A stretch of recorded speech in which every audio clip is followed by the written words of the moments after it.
அதே மாரி இந்த வீடியோ யாருக்கு அப்படின்னு ஃபர்ஸ்ட்டு நான் சொல்லிடுறேன். இது பார்த்தீங்கன்னா, லாஸ்ட்டா வந்து ரொம்ப கமெண்ட் வந்துட்டே இருந்துச்சு. Instagramல டிஎம் பண்ணீங்க. அவங்களுக்கெல்லாம் ரிப்ளை பண்ண முடியல.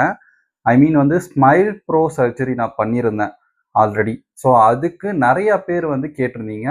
ப்ரோ வந்து 1 இயர் ஆயிடுச்சா? 2 இயர்ஸ் ஆயிடுச்சா? உங்களுடைய எக்ஸ்பீரியன்ஸ ஷேர் பண்ணுங்க. நான் இந்த 2026ல நான் இன்னும் வந்து கண்ணாடி போட்டுட்டு தான் இருக்கேன். நான் வந்து சர்ஜரி பண்ணி கண்ணாடி இல்லாம இருக்கணும்னு ஆசைப்படுறேன். உங்களுடைய எக்ஸ்பீரியன்ஸ ஷேர் பண்ணுங்க. அப்படின்னு சொல்லிட்டு நெறைய பேர் கேட்டிருந்தீங்க. உங்களுக்காக தான் இந்த வீடியோ. ஏன்னா நம்ம ஆல்மோஸ்ட் வந்து 2 இயர்ஸ் வந்து முடிய போகுது. நம்ம ஸ்மைல் ப்ரோ சர்ஜரி பண்ணி. எப்படி இருக்கு? என்னலாம் ப்ராப்ளம் இருக்கு? இன்னும் பிரச்சனைகள் இருக்கா? ப்ராப்ளம் சால்வ் ஆயிடுச்சா இல்லையான்றத கிளியரா இந்த வீடியோல தான் சொல்லப் போறோம். ஸோ அதே மாரி எங்க ப்ரோ வண்டி வீடியோ காணோம் அப்படின்னா, ஆல்ரெடி இந்த டிவிஎஸ் ரைடருக்கு நான் ரிவ்யூ போட்டிருப்பேன். விஎஸ்டி வைப்ஸ்ல ஆல்ரெடி அப்லோட் ஆயிருக்கும். நீங்க தாராளமா போய் பார்க்கலாம். அடுத்தடுத்து ஒன் பை ஒன் இந்த வீடியோல அந்த சேனல்ல மாத்தி மாத்தி வந்து பைக் ரிவ்யூன்றது வந்துட்டே தான் இருக்கும். நீங்க கவலைப்பட தேவையில்ல. ஒன் பை ஒன் டெஸ்டிங் போயிட்டே இருக்கும். இந்த வீடியோ நான் ஏன் வந்து இத எடுக்கிறேன் அப்படின்னா, மெயினா நெறைய பேர் கேட்கறீங்க. ஏன்னா பர்சனலா எனக்கு வந்து ஸ்மைல் ப்ரோ சர்ஜரி பார்க்குறப்போ, இது மாரி வந்து ஒரு யூசர் எக்ஸ்பீரியன்ஸ் பெருசா எந்த அளவு வந்து யூடியூப் சேனல்ல சொல்லல. அதே மாரி அப்டேட்டோ, பிரைஸோ, ப்ராப்ளமோ, இஷ்யூஸோ, இந்த ஹாஸ்பிட்டல்ல பிரச்சனைன்றது கிளியரா எதுலயுமே வந்து சொல்லல. அந்த ரீசனுக்காக தான் நம்ம வீடியோவே வந்து ஃபர்ஸ்ட் ஆஃப் ஆல் போடுறோம். முதல்ல தெரிஞ்சுக்க வேண்டியது ஆல்ரெடி இருந்த ப்ரீவியஸ் வீடியோஸ் எல்லாத்தையும் நீங்க போய் பார்த்துருங்க. என்னுடைய ஃபர்ஸ்ட் ஒப்பீனியனே அதுதான். என்ன ரீசன் அப்படின்னா, அதுல நான் ரொம்ப கிளியரா எக்ஸ்பிளைன் பண்ணியிருப்பேன். அதாவது அன்னைக்கு டேட்ல கரண்ட் சிச்சுவேஷன்ல நான் பட்ட பாடுகள் எல்லாம் கிளியரா இருக்கும். நம்ம சேனல்ல அப்லோட் பண்ணியிருக்கோம். மறக்காம வேணா டிஸ்கிரிப்ஷன்ல தரேன். இல்ல கமெண்ட் பாக்ஸ்ல தரேன். ஓல்டு வீடியோ பார்த்தாலும் உங்களுக்கு ஒரு கிளாரிஃபிகேஷன் வரும்.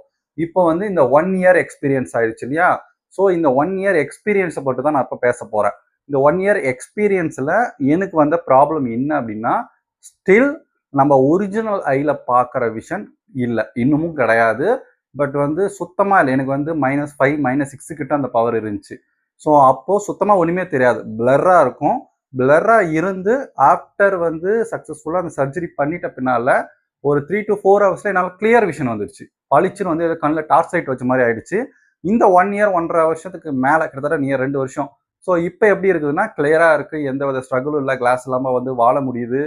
நெறைய பேருக்கு இது வந்து கஷ்டமா இருக்கும். கிளாஸ் இல்லாம இந்த டீ குடிக்கிறப்போ ஸ்மோக் ஆகுறது. மழை காலத்துல வந்து ப்ராப்பரா ஹெல்மெட் போகாம ஸ்மோக் ஆகுதுன்னு சொல்லிட்டு நெறைய தலைவலி இருக்கும். இப்ப நான் சொல்ற ஃபீலிங்ஸ் எல்லாமே கண்ணாடி போட்டவங்களுக்கு தெரியும். அவ்ளோ பிரச்சனைகள் இருக்கும். அந்த கண்ணாடி வந்து வர்றனால. எல்லா இடத்துலயும் இந்த சோடா புடின்னு சொல்றது, கலாய்க்கிறது, பேசுறது எல்லாமே வந்து வெளிய ஃபன்னா இருந்தாலும் நெறைய பேருக்கு உள்ள கஷ்டமா இருக்கும். பெர்சனலா நெறைய பேர் டிஎம் பண்ணீங்க. அதுக்கு வந்து கிளியரான எக்ஸ்ப்ளனேஷன் இத பண்ணலாமான்னு கேட்டீங்கன்னா, கண்டிப்பா பண்ணலாம். உங்க பவர் ஸ்டேபிளா இருக்கணும். டாக்டர் சஜஷன்ல உங்களுடைய செக் லிஸ்ட்ல எல்லாமே பெர்ஃபெக்ட்டா இருக்குன்னு சொன்னாங்கன்னா, நீங்க தாராளமா பண்ணலாம். மெயினா நீங்க வந்து சில விஷயத்த வந்து கடைப்பிடிக்கணும். என்ன அப்டின்னா, அதிகமா வந்து மொபைல் யூஸ் பண்றதோ, இல்ல லேப்டாப் யூஸ் பண்றதோ, அது மாரி ரெஸ்ட்ரிக்ஷன் ஏதாச்சும் பண்ணீங்களா? அது மாரிலாம் ரொம்ப இருக்கா? பண்ண முடியாதான்னு கேட்டீங்கன்னா, அப்படிலாம் கிடையாது. பட் அவங்க சொல்ற அந்த மந்த்தோட ரெஸ்ட்ரிக்ஷன் நீங்க கண்டிப்பா ஃபாலோ பண்ணணும். அது மாரி ஃபாலோ பண்ணீங்கன்ற பட்சத்தில பெரிய அளவுல இஷ்யூஸ் வராது. 1 இயர்க்கு அப்புறம் உங்களுக்கு எக்ஸாம்பிள் என்ன பிரச்சனையா இருக்கும் 1 இயர் அப்புறம் அப்டின்னா, இப்போ வரைக்கும் எனக்கு 2 வருஷமா வந்து டெய்லி செக்கப் போயிட்டு இருக்கேன். மெயினா அந்த ரெஹலூப்ன்ற ஒரு ஐ டிராப்ஸ் இருக்கும். நான் இது வந்து ப்ரமோஷன் கிடையாது. எனக்கு குடுத்த வந்து ஐ டிராப்ஸ தான் பேசிட்டு இருக்கேன். ஸோ அந்த ஐ டிராப்ஸ போடுற வரைக்கும் இப்போ வரைக்கும் நான் யூஸ் பண்ணிட்டு தான் இருக்கேன். சப்போஸ் அத விட்டுட்டேன், போடாம இருக்கேன் அப்டின்னா, ஐயோட அந்த ட்ரைனஸ்ன்றது வருது. சம்டைம்ஸ் பெயின் இருக்குது. ஹெட் பெயின் வருது. கண் ஒரு மாரி ட்ரையா இருக்கிற ஃபீல் இருக்கும். ஸோ அது மாரிலாம் இருக்கும். ஐ டிராப்ஸ் போட்டீங்கன்னா இந்த இஷ்யூஸ் எதுவுமே உங்களுக்கு வராது. ஸோ மோஸ்ட் ஐ ரெக்கமெண்டட் நீங்க யூஸ் பண்றீங்கன்னா, ஐ டிராப்ஸ் வந்து யூஸ் பண்ணுங்க. நான் பண்ணது சென்னை ஆழ்வார்பேட்டை தான். நம்ம அங்க பண்ணியிருந்தோம். ஸோ வந்து செக்கப்ல எங்க வேணா நியர்பை இருக்கிற ஒரு கிளினிக்ல வேலூர், இல்ல தூத்துக்குடி அது மாரி நெறைய இடத்துல நான் பண்ணியிருக்கேன் செக்கப்க்கு. எல்லாமே ஓவராலா வந்து நல்லா தான் இருக்குன்னு சொல்லியிருக்காங்க. எனக்குமே விசிபிலிட்டின்றது நல்லா தான் இருக்கு. பட் இருந்தாலும் அந்த ஒரு ரியல் கண்ணுல அந்த கிளாஸ போட்டு பார்த்து ஒரு கான்ஃபிடென்ட்டான ஒரு லுக் இருக்குமா பார்க்கறதுக்கு அந்த ஓவரால் அந்த ஸ்ட்ரக்சர்னா அப்படி கிடையாது. பட் எப்படின்னா, இப்ப நீங்க எடிட் பண்றவங்களுக்கு தெரியும். ஒரு ஃபோட்டோ வச்சு அந்த ஷார்ப்னஸ ஓவரா ஏத்திட்டீங்கன்னா எப்படி இருக்குமோ, ஒரு மாரி கோடு கோடா தெரியும். நான் சொல்றது சில பேருக்கு புரியும்னு நெனைக்கிறேன். அப்படின்ற லுக் தான் இப்பயுமே இருக்கு. But still better. ஏன் அப்படின்னா, எதுவுமே தெரியாம சுத்தில இருக்கிற ஒரு பஸ்ல இருக்கிற நம்பர் கூட தெரியாம, ஒரு டிராவல் பண்றது கஷ்டமா இருந்துட்டு, எப்ப பார்த்தாலும் ஸ்பெக்ஸ் வச்சுட்டு, உடைச்சுட்டு, ப்ராப்பரா மெயின்டெயின் இல்லாம இருக்கிறதுக்கு, கான்டாக்ட் லென்ஸ்க்கு செலவு பண்ற காசுக்கெல்லாம் யோசிச்சு அப்படியெல்லாம் முடிவு பண்ணி தான் ஆக்சுவலா நான் இத பண்ணேன். அதுக்கு கண்டிப்பா இது வந்து ஒர்த்து தான். பட் வந்து உங்களுடைய பாடி சூட்டபிளா இருக்குமான்றத யோசிச்சுக்கோங்க. ஸ்டில் எனக்கு வந்து 2 வருஷம் ஆயும் எந்த ப்ராப்ளமும் இல்லாம தான் இருக்கேன். கண்டிப்பா வந்து ஒர்த்து தான் ஐ சர்ஜரின்றது. பட்ஜெட்ல சம்டைம்ஸ் வந்து ஆஃபர்ல 1,00,000 அப்படின்ற மாரி சொல்றாங்க. ஸோ உங்களுக்கு ஏத்த மாரி நியர்பை பண்ணிக்கோங்க. கண்டிப்பா ஸ்மைல் ப்ரோன்றது உங்களுக்கு தேவை. வந்து ரொம்ப வந்து தலைவலியா இருக்கு ஸ்பெக்ஸ் அப்படின்னா கண்டிப்பா நீங்க பண்ணலாம்.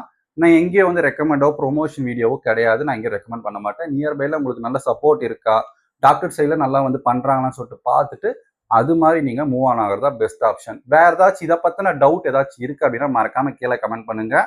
மோஸ்ட்டாக ப்ரீவியஸ் வீடியோ பார்த்தாலே உங்களுக்கு கிளியரான ஒரு சஜஷன்றது கிடைச்சிரும். ஏன்னா அதுலேயும் எல்லாமே வந்து எக்ஸ்பிளைன் பண்ணியிருப்பேன். அதே மாதிரி இன்னொன்று சொல்ல மறந்துட்டேன். என்ன அப்படின்னா அந்த நைட் விஷன் நான் ஆல்ரெடி சொல்லியிருப்பேன். அந்த ப்ராப்ளம் அதுக்கப்புறம் அந்த சைட் எஃபெக்ட்ஸ் சொல்லியிருப்பேன்.